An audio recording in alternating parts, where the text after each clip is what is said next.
नेमि चंदम कलंकम गुणरयन भूषनुदयम जीव सपरुवनम नोच्छम। बोलो देवादिदेव 1008 श्री श्रेयांसनाथ भगवान की जय। देवादिदेव 1008 श्री नेमिनाथ भगवान की जय। देवादिदेव 1008 श्री बाहुबली भगवान की जय। सिद्धांत चक्रवर्ती आचार्य श्री नेमिचंद्राचार्य महामुनिराज की जय। संत शिरोमणि आचार्य गुरुवर विद्यासागर जी महामुनिराज की जय। विद्याकुल शिरोमणि आचार्य श्री समय सागर जी महामुनिराज की जय। श्रमण शिरोमणि निर्यापक महाश्रमण मुनि पुंगव श्री सुधा सागर जी महामुनिराज की जय। समस्त मुनि संघ की जय। कल जीव समास के आगे के भेदों को हमने देखा था। सर्वप्रथम जो जीव समास है वह जीव समास क्या है, तो जीव समास का अर्थ हमने कल की कक्षा में विशेष रूप से देखा था। देखिएगा, जो जीव समास हम जहां पर बात कर रहे हैं वह जीव समास एक तरह से जीवों की खोज है, जिनके द्वारा अनेक जीव तथा उनकी अनेक प्रकार की जाति जानी जाती है, उनके अनेक प्रकार के धर्म जाने जाते हैं। तीन बातें याद करनी है: जिनके द्वारा अनेक प्रकार के जीव, उनके अनेक प्रकार की जाति, उनके अनेक प्रकार के धर्म, जीव जाति धर्म जाने जाते हैं। अनेक पदार्थों का संग्रह जहां पर होता है उसको हम क्या बोलते हैं? उसको हम कहते हैं जीव समास। जीव समास, समास का अर्थ यहां पर होता है इकट्ठा करने वाला सदृश्य धर्म।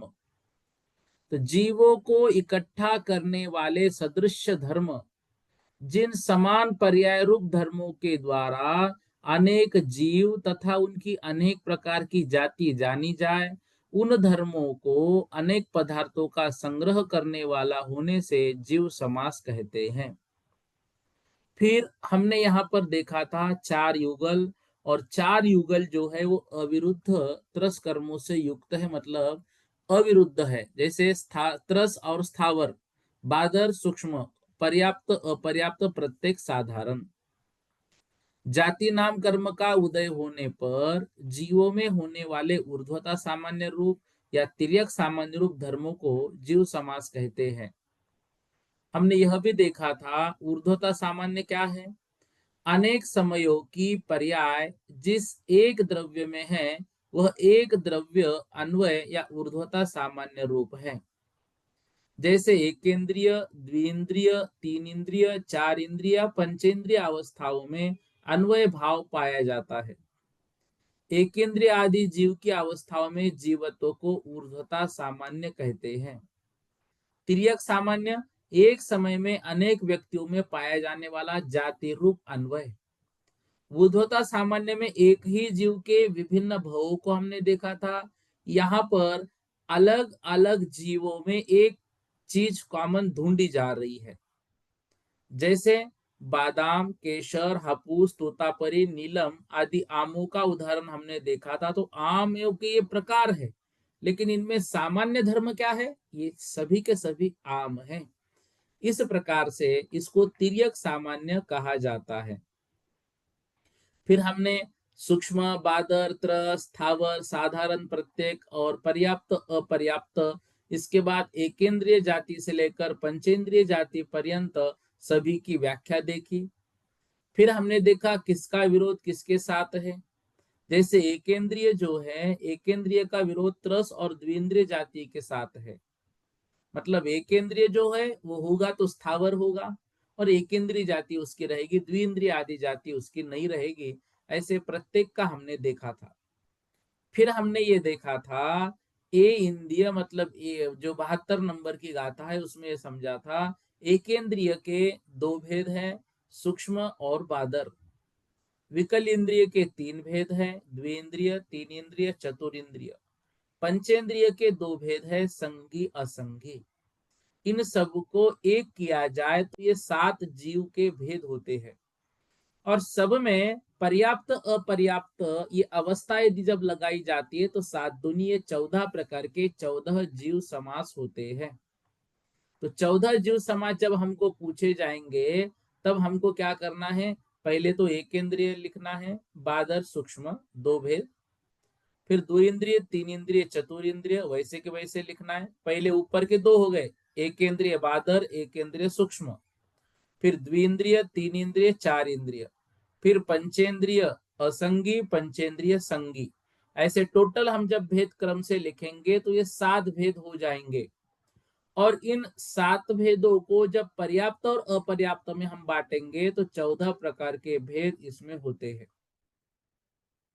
अब देखो, जाति कर्म जो है, एक इंद्रिय जाति, द्विइंद्रिय जाति, तीन इंद्रिय जाति, चार इंद्रिय जाति और पंचेंद्रिय जाति। जाति नाम कर्म अलग बात है, त्रस नाम कर्म और स्थावर नाम कर्म अलग बात है।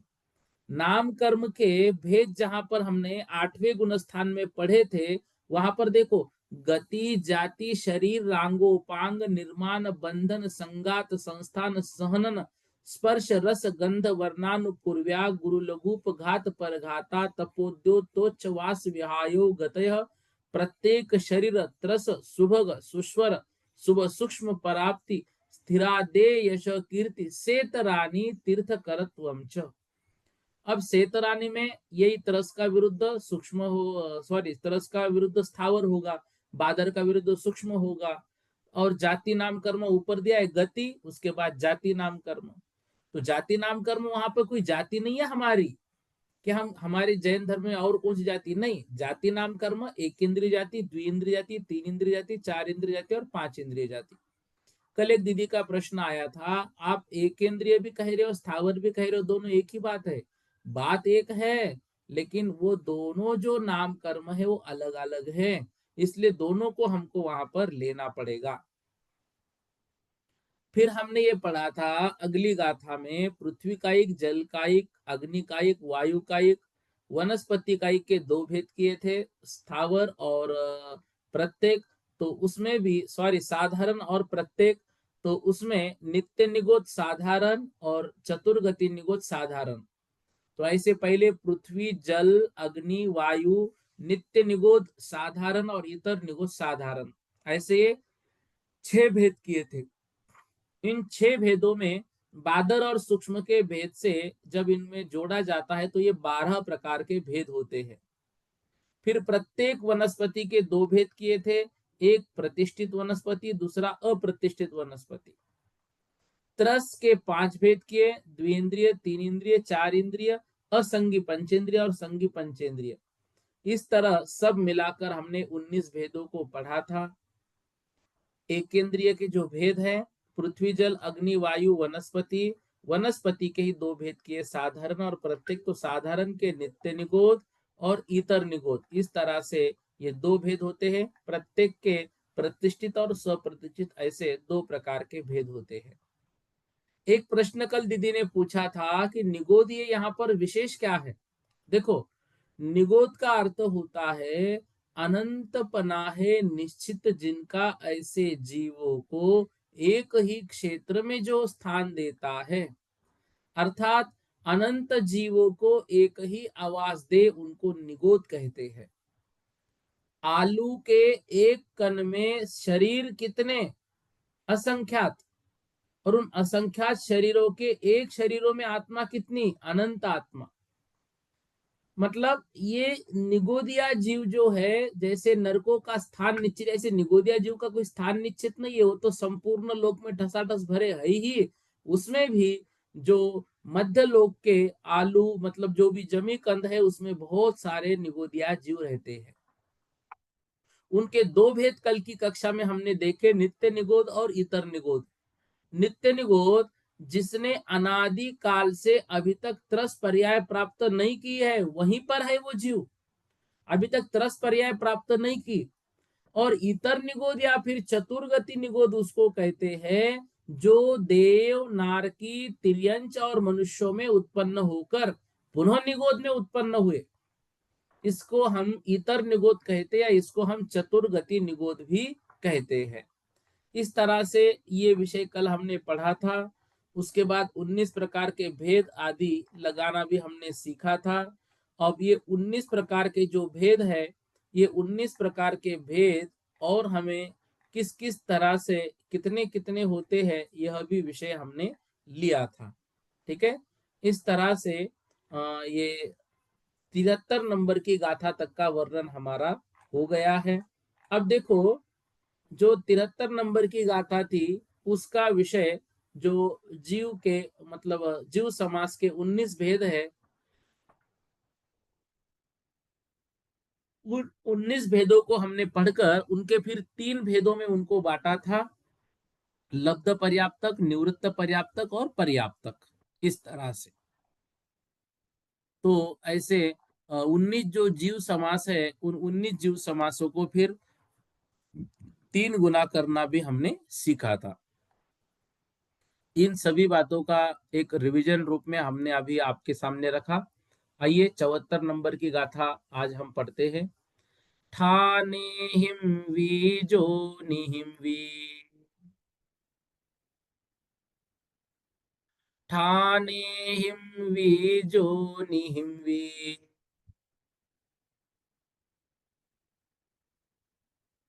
देहो गाहन कुलान भेदेहिम,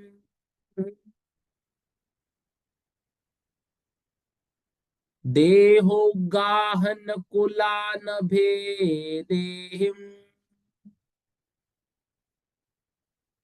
जीव समासा सव्वे, जीव समासा सव्वे, परविद्दव्वा जहा कमसो, परविद्दव्वा जहा कमसो। देखिए, यहाँ पर ये 74 नंबर की जो गाथा है, इस गाथा के माध्यम से जो जीव समास है, इन जीव समासों को 4 अधिकारों में किस तरह से बांटना है, उनकी बात इस गाथा के माध्यम से हमको समझा रहे हैं। अर्थात जो 19 को हमने पर्याप्तक, निवृत्त पर्याप्तक और लब्धि पर्याप्तक ऐसे 3-3 भागों में बांटा था, तो 19 के 3 गुने मतलब 57 भेद हमने पढ़े थे। अब इन 57 प्रकार के भेद, जो 57 प्रकार के जीवों के भेदों में गर्भित विषय क्या है, उन विषय का विशेष दिखाने के लिए स्थानादिक 4 अधिकार होते हैं। वे स्थानादिक 4 अधिकार कौन से हैं, तो वो इस गाथा में बता रहे हैं। देखो, ठाने हिम जोनी हिम, देहो गाहन कुलानाम भेदेहिम। ठाने हिम वी, वी मतलब भी, तो ठाने हिम वी मतलब स्थान के द्वारा भी, जोनी हिम वी मतलब जोनी मतलब योनियों के द्वारा भी, देह अवगाहन, देह के अवगाहना के विषय में भी या देह की अवगाहना के भेदों के द्वारा भी, कुलानम भेदेहिम, कुलानम भेदेहिम मतलब कुल के भेदों द्वारा भी, जीव समासा सव्वे, सभी जीव समास, सभी जीव समास, परुवीदव्वा जहा कमसो, वह जो जीव समास है, वह जीव समास परु विदव्वा जहां कमसो, परु विदव्वा मतलब प्ररूपित किया गया है, जहां पर क्रम से, मतलब स्थानों के द्वारा, योनि भेदों के द्वारा, देह की अवगाहना के भेदों के द्वारा और कुल भेदों द्वारा। फिर से स्थानों के द्वारा, योनि भेदों के द्वारा, देह की अवगाहना के द्वारा तथा कुल भेदों के द्वारा वे सभी जीव समास यथाक्रम से सिद्धांत की परिपाटी का उल्लंघन न करते हुए क्रम से परूपितव्या मतलब प्ररूपण करने के योग्य है। जिस तरह से नाम का क्रम उसी तरह से निर्देश अर्थात स्वरूप निर्णय क्रम से करना, इस न्याय से प्रथम कहे हुए जीव समास में स्थानाधिकार आदि जो बातें हैं उनको हम आगे समझेंगे। मतलब आगे स्थान क्या है, योनि भेद क्या है, देह की अवगाहना क्या है, कुल के भेद क्या है, ये सब बातें जो है आगे यहाँ पर स्वयं आएगी। अब देखो इस गाथा के से हम क्या समझे, स्थान, योनि, शरीर की अवगाहना, कुलों के भेद, इन चार अधिकारों के द्वारा ही क्रम से परुविदव्वा क्रम से संपूर्ण जीव समास का वर्णन प्ररूपित करना चाहिए, निरूपण करना चाहिए, कहना चाहिए। जीव समासों का निरूपण कहाँ पर हो, स्थान। जीव समास का निरूपण कैसे हो, योनि के माध्यम से। जीव समास का निरूपण कैसे हो, अवगाहना के माध्यम से। जीव समास का निरूपण कैसे हो, कुल के माध्यम से। शरीर के योग्य जो कारणभूत पुद्गल होते हैं उसको हम कुल कहते हैं। तो इस तरह से सर्वप्रथम जीव समासों के स्थानों का वर्णन यहाँ पर हम पढ़ेंगे। स्थान क्या होता है, स्थान मतलब होता है एक स्थान, दो स्थान, तीन स्थान, चार स्थान, पांच स्थान, ऐसे असंख्यात तक चलना। एक स्थान मतलब जीव समास यदि एक ही रूप में होगा तो सिर्फ एक जीव, जीव के तो सब भेद है। एक स्थान जीव समास का एक जीव। दो यदि लेंगे तो त्रस स्थावर। दो यदि हम जीव समास के भेद यदि लेंगे तो क्या होंगे, त्रस और स्थावर। तीन लेंगे तो तीन भी कर सकते, एक इंद्रिय, विकलेंद्रिय, सकलेंद्रिय। ठीक है ना। इसमें सकल इंद्रिय के दो भेद और कर दिया हमने तो वो पंचेंद्रिय हो जाते हैं। इस तरह सॉरी चार स्थान के बाद दो और जोड़ दिए उसमें तो पांच स्थान भी हो सकते हैं। इस तरह से अब प्रत्येक स्थान को कहां पर कैसे वो कारणभूत है वो अगली गाथा के माध्यम से हमको समझाने वाले ही है। ठीक है। अब देखो जीव समास के भेदों का जो वर्णन है वो एक रूप में भी होगा, दो रूप में भी होगा, तीन रूप, चार रूप, पांच रूप, छह रूप, सात रूप, आठ रूप, नौ रूप, 10 रूप, 11 रूप, ऐसा चलता रहेगा। इतने प्रकार से जीवों का निरूपण किया जाता है। इस तरह से हमें समझना है।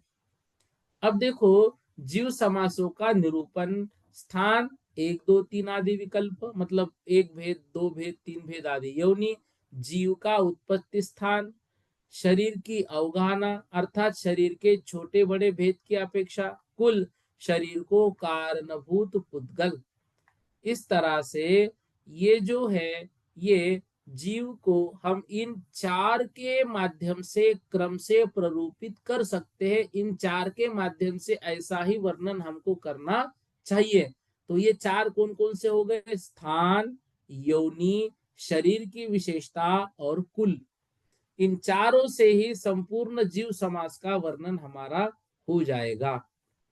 अब यहाँ पर स्थान के विषय में चर्चा अगली 75 नंबर की गाथा में कर रहे हैं। बोलिएगा, सामन्ना जी सामन्ना जीवतस सामन्ना जीवतस सामन्ना जीवतस थावरेषु इगिविगलसयल चरु चरी मधुगे। थावरेषु इगिविगिल सयल चरी मधुगे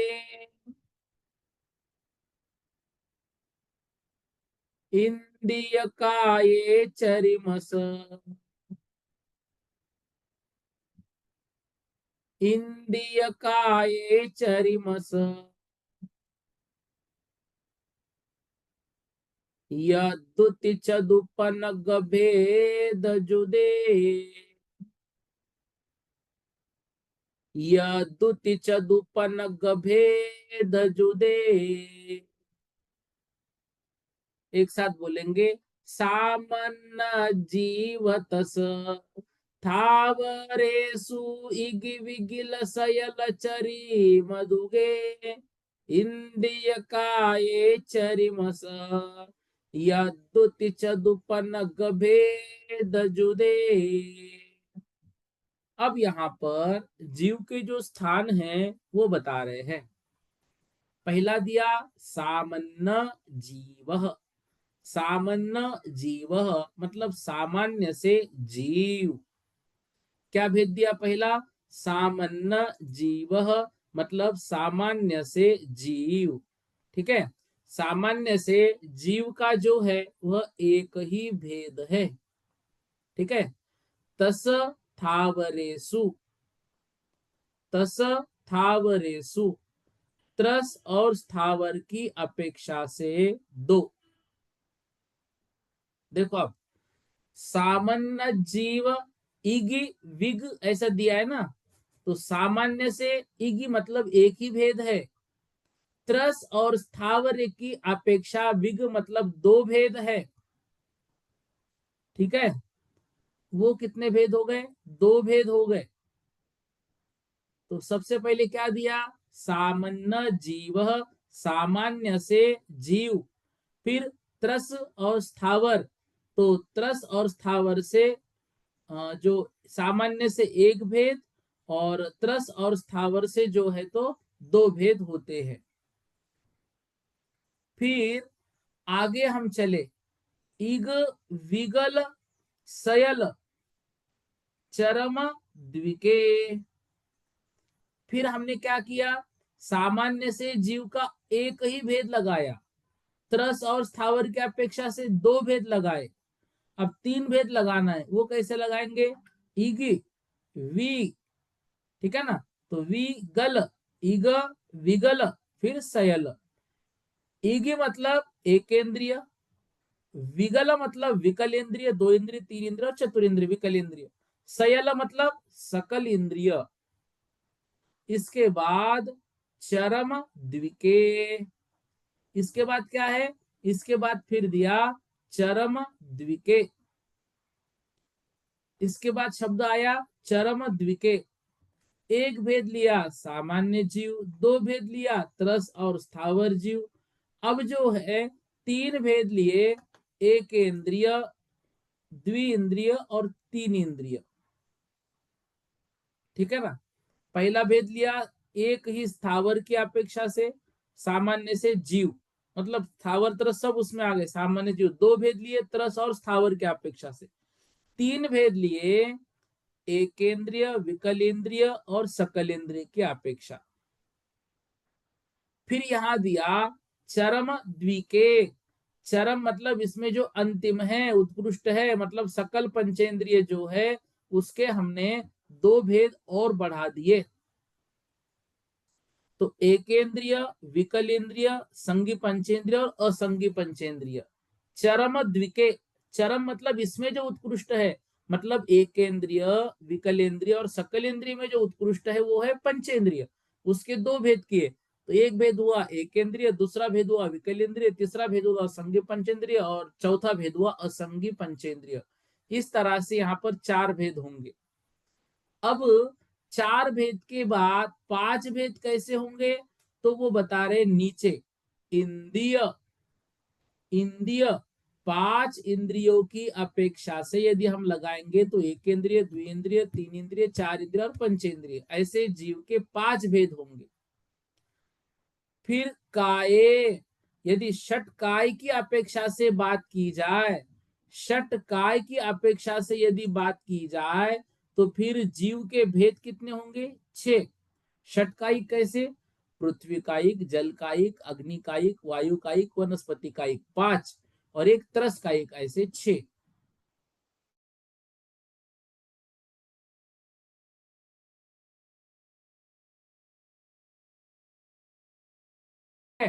इस तरह से काय की जो अपेक्षा है, काय की अपेक्षा अगला भेद क्या दिया? चरिमस्स। चरिमस्स दूती चतुर पनग भेद जुदे। अब यहां पर दिया काय मतलब षटकाय, ठीक है ना। फिर दिया चरिमस्स मतलब जो उत्कृष्ट यहां पर दिया हुआ है, ठीक है ना। तो यहां पर त्रस, तो इनके भेद हम और करेंगे। तो 5 स्थावरों में त्रस के विकल और सकल मिलाने पर 7 भेद होते हैं। तो विकल के यहाँ पर चरिमस्स दु, दु मतलब जो उत्कृष्ट है। काय जब बताया था तो काय में 5 कायिक बताए, पृथ्वी जल अग्नि वायु वनस्पति कायिक, छठवां त्रस कायिक बताया। त्रस काय के 2 भेद हमने किए, विकल और सकल। तो ऐसे 5 स्थावरों में ये 2 भेद मिलाए तो 7 भेद होते हैं। फिर इसी में असंगी और संगी मिलाने से 8 भेद हुए। 2 भेद हमने मिलाए, 2 भेद हमने मिलाए मतलब उस त्रस कायिक में, तो कितने भेद हो गए? तो 7 भेद हो गए। फिर उसमें हमने क्या किया? संगी असंगी मिला दिए तो 8 भेद हो गए। उसके बाद द्विइंद्रिय, तीन इंद्रिय, चतुर इंद्रिय तथा पंचेंद्रिय मिलाने पर 9 भेद हो गए। उसके बाद द्विइंद्रिय, तीन इंद्रिय, चतुर इंद्रिय, असंगी और संगी मतलब पहले 6 का हमने फाइनल रखे। उन 6 कायों में यदि हमने त्रस काय के दो मतलब 2 भेद कर दिए तो वो 6 काय में से ये 2 मिला दिए तो 7 हो जाएंगे। मतलब 6 में जो 5 तो जो नाम है स्थावरों के वो रहेंगे, त्रस काय के 2 भेद कर दिए तो ये 7 होंगे। यदि उसमें हमने ये 7 भेद हो गए थे, अब हमने क्या किया? उसमें ही संगी असंगी मिला दिए। मतलब द्विइंद्रिय, तीन इंद्रिय, चतुर इंद्रिय और पंचेंद्रिय ऐसे जो है तो उसमें संगी मिला दिए हमने, संगी असंगी 7 में। तो 7 में संगी असंगी मिला दिए तो जो त्रस के विकल और सकल होंगे तो विकल तो असंगी रहेगा, जो सकल है वो संगी रह सकता है। तो इस तरह से वो 8 भेद हो गए। फिर चदु के बाद पन, फिर उसमें हमने क्या कर दिए? 4 मिलाने हैं। तो त्रस कायिक जो है उसमें त्रस कायिक की जगह पे 4 और मिलाने, मतलब हमने पहले पृथ्वी कायिक के 5, पृथ्वी कायिक आदि स्थावर के 5 भेद किए, प्लस द्विइंद्रिय, तीन इंद्रिय, चार इंद्रिय और 5 इंद्रिय, ऐसे 4 मिला दिए तो 9 भेद हो गए। फिर हमने वैसे ही पृथ्वी कायिक आदि 5 भेद लिख के रखे, उसमें हमने क्या किए? प्लस किए। क्या प्लस किए? द्विइंद्रिय, तीन इंद्रिय, चतुर इंद्रिय, असंगी और संगी मिलाने पर ये 10 भेद होते हैं। ठीक है। अब देखो नीचे चार्ट के माध्यम से और अच्छे से समझ में आएगा।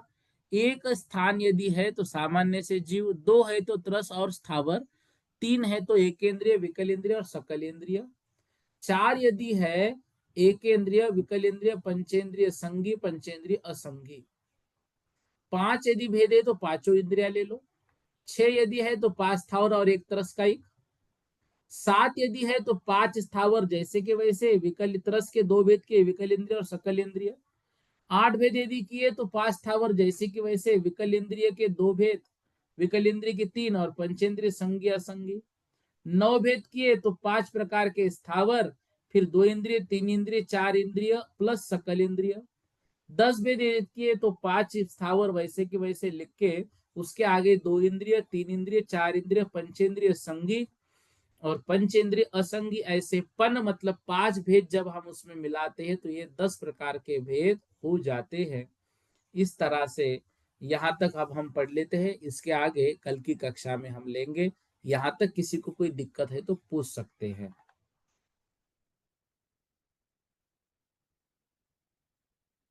किसी को कोई दिक्कत है?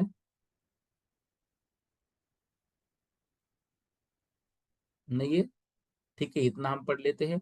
बोधि समाधि परिणाम विशुद्धि स्वात्मोपलब्धि शोषो के सिद्धि चिंतामणिम चिंतित वस्तु दानिम तौमंद मानस ममास्तु देवी।